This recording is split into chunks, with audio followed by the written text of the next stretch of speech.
বন্ধুগণ, বাজারে প্রিজারভেটিভ কাসুন্দি না খেয়ে খুব সহজে বানিয়ে নিন আম কাসুন্দি। আর এই জন্য আমি বাটির মধ্যে নিয়ে নিলাম 1 কাপ কালো সর্ষে, আর ওই কাপেরই হাফ কাপ নিয়ে নিলাম হলুদ সর্ষে। সর্ষেটা নেওয়ার পর আমি জল দিয়ে দেব। জলটা দেওয়ার পর আমি জলের সঙ্গে সর্ষেটাকে ভালো করে মিশিয়ে নেব। দিয়ে আমি এটাকে 10 মিনিটের জন্য সর্ষেটাকে ভিজিয়ে রাখবো। তারপর আমি এটাকে ভালো করে ধুয়ে উঠিয়ে নেব। এদিকে আমি নিয়েছি 2টো ছোট সাইজের আম। এটাকে আমি ছিলে ছোট ছোট টুকরো করে নেব। এবার আমি একটা মিক্সিং জার নিয়ে নিলাম। মিক্সিং জারের মধ্যে আমি দিয়ে দিলাম যে সর্ষেটাকে আমি 10 মিনিট ভিজিয়ে রেখেছিলাম, সেটাকে দিয়ে দিলাম। আর দিয়ে দেব যে আমটাকে আমি টুকরো করে রেখেছিলাম, সেটাকে দিয়ে দিলাম। আর এখানে আমি দিয়ে দেব 4টে কাঁচা লঙ্কা। হ্যাঁ বন্ধুরা, আমার কাঁচা লঙ্কাটায় অনেক ঝাল আছে, সেই জন্য আমি এখানে 4টে কাঁচা লঙ্কা দিয়েছি। আর দিয়েছি 4 টুকরো আদা। এবার দিয়ে দিলাম 1 চামচ লবণ। লবণ যদি আবার পরে লাগে আমি ব্যবহার করব। এবার আমি এখানে দিয়ে দেব হাফ কাপ জল। জলটা দেওয়ার পর আমি এটাকে একটা পেস্ট বানিয়ে নেব। দেখুন বন্ধুরা, আমি এরকম একটা পেস্ট বানিয়ে নিলাম। আমি একটা ঘন পেস্ট বানিয়ে নিয়েছি। এবার আমি গ্যাসের মধ্যে একটা সসপ্যান বসিয়ে দিয়েছি। সসপ্যানের মধ্যে আমি দিয়ে দেব 3 কাপ জল।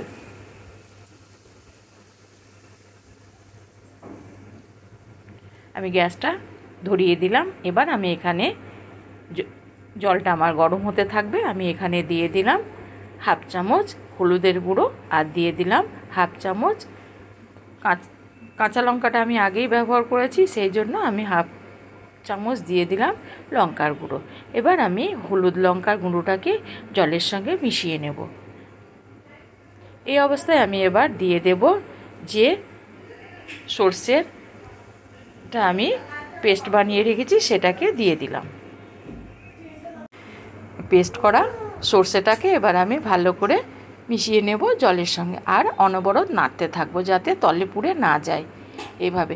আর এই যে পাতলা ভাবটা আছে, এটা কিন্তু এইরকম পাতলা থাকবে না, একটু ঘন ভাব এসে যাবে। এইভাবে অনবরত আমি নাড়তে থাকবো যাতে তলে পুড়ে না যায়। আর এটা আমি মিনিট করে একইভাবে নাড়তে থাকবো। আমি একবার টেস্ট করে দেখলাম, এখন একটু লবণের প্রয়োজন হবে, সেই জন্য আমি আবারও হাফ চামচ দিয়ে দিলাম লবণ। লবণটাকে আমি ভালো করে আবারও মিশিয়ে নেব। আর এইভাবে আমি অনবরত নাড়তে থাকবো যাতে তলে লেগে না যায়। আর এটা যতটা ঘন ভাব না আসবে ততক্ষণই আমি এইভাবে নাড়িয়ে যাব।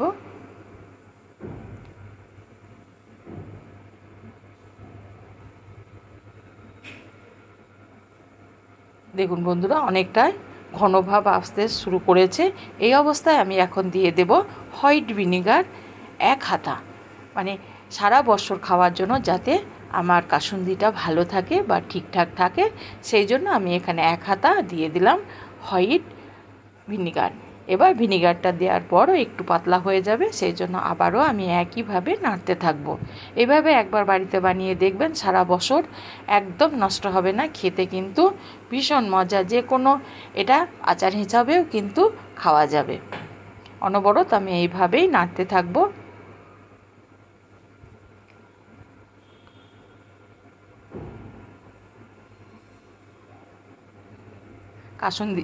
কাসুন্দিটা আমার আস্তে আস্তে ঘন হয়ে যাচ্ছে।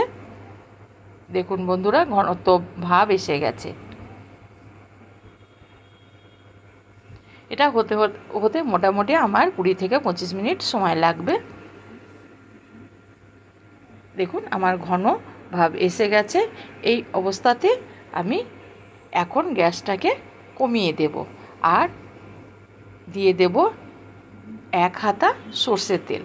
সর্ষের তেলটা দিলে বন্ধুরা খেতে কিন্তু ভীষণ একটা টেস্ট আসে সর্ষের তেলের। এবার আমি হাতা দিয়ে সর্ষের তেলটাকে ভালো করে মিশিয়ে নেব।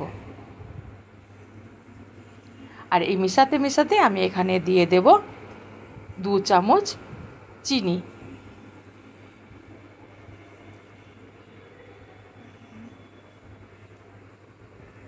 দেখুন বন্ধুরা, আমার অনেকটাই তেলটা মিশে গেছে।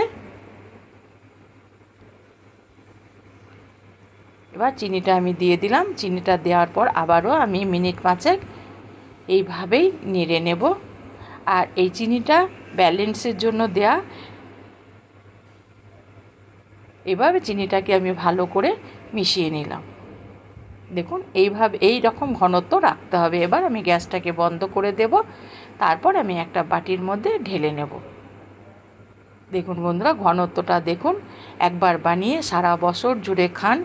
ফ্রিজে না রাখলেও এটা কিন্তু সারা বছর ভালো থাকবে।